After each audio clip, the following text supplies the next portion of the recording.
Hi, well, we're just about at the end of week two, and people are still getting online and responding to the week one forum, which is great because we really want to hear about your background and why you decided to do this subject.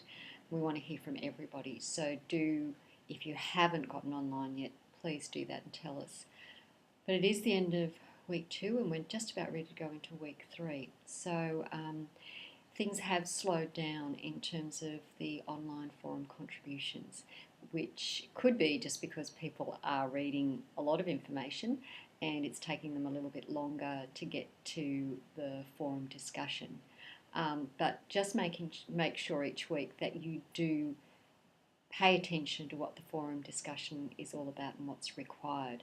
And I'll tell you a little bit more about why that's so important. It is our way of knowing exactly what's going on. So for week three, which is seeing the person, the intended learning outcomes are recognise your own reactions to people with disability and identify and describe the capabilities of people with varying degrees of physical and or cognitive disabilities and identify the supports they require. This week you're going to be introduced to Sarah and learn about her as a person and about her abilities as well as her disabilities. Key aspects to focus on are her communication, what it means to have cerebral palsy, and the supports that enable Sarah to participate in the activities that she enjoys. In working through this module, I want you to pay close attention to what you may or may not know about cerebral palsy. And some of you will have learnt a little bit more about CP because you chose that as the area to research for your week two activity. So pay close attention to what you know, what you learn about living with a physical disability, and what you notice about Sarah in different situations. Also, picture yourself in conversation with Sarah or with another woman who you'll meet this week, Melinda, who also has cerebral palsy. And think about what you could do to make sure they fully participate in various activities and in conversations. All right, so what will happen this week? You'll read background information about a video clip of Sarah so that you understand what to focus on.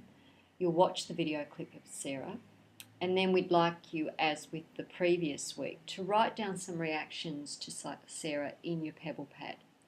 Now, keep in mind that Pebble Pad is really your own personal workspace, and what you would put in it and how you set it up is entirely up to you.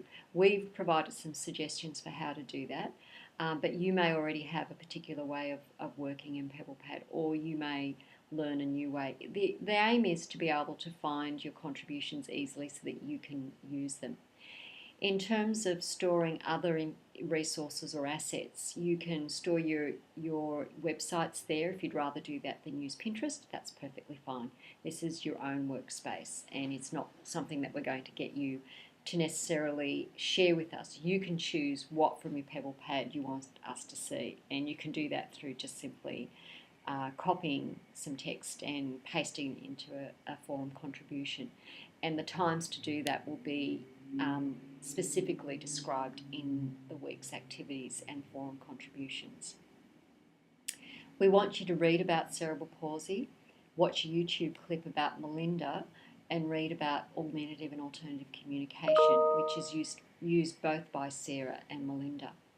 Now, from the introductions that we did, you'll realise that augmentative and alternative communication, or AAC, is a particular area of clinical teaching and research interest of mine. So if you have particular questions around AAC, please pose them, and if I'm not heading up your forum discussion and one of the other, either William or Jess, feel that they want my input, I'm perfectly happy to provide that. But I suspect, given how resourceful you all seem to be, that you'll be able to find a lot of answers yourself. So we want you to engage in this week's learning activity and to respond to a series of questions in your Pebble Pad. So this week's learning activity is about aids and equipment, resources and technologies that enable Sarah or Melinda to participate. and we're asking you to do some Google searches to find out a little bit more about those resources and that technology. And this is where you really might want to keep the resources that you find out about in your PebblePad, because remember, PebblePad is meant to provide a repository of information that you can make use of, not just for this subject, but also in your later learning and your future careers. We also want you to write your reflections and identify useful resources from this week in your PebblePad. And then to get online and to pose questions or respond to other students' questions that arose for you this week. As we work through each week, the forum contributions should become more interactive. We want you to respond to what other people post, as well as to start new threads. Go back to the forum guidelines as often as you need so that you do have a good understanding of what's expected of you. Keep in mind that as facilitators, we are reading all your contributions and responding to you as a group and sometimes individually.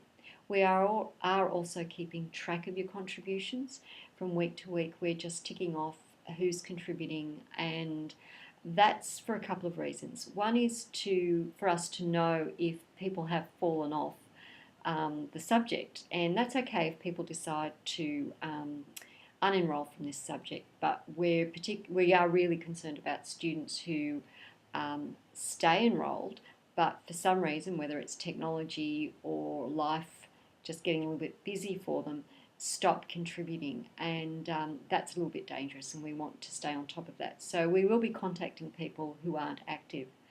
The other reason we're doing that is because when you come to do your assignments, we will look very closely at your forum contributions, and for your reflective piece, we'll be comparing what you write in your reflections to what we've been able to track through in terms of your individual contributions to those discussions.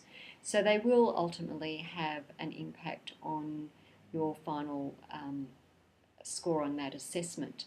And the other reason is just for yourselves, to make it easier for you to actually do that assignment. So if you consistently stay on top of those forum contributions, you'll find that that final reflective assignment is relatively straightforward to complete. And we want your assignments to reflect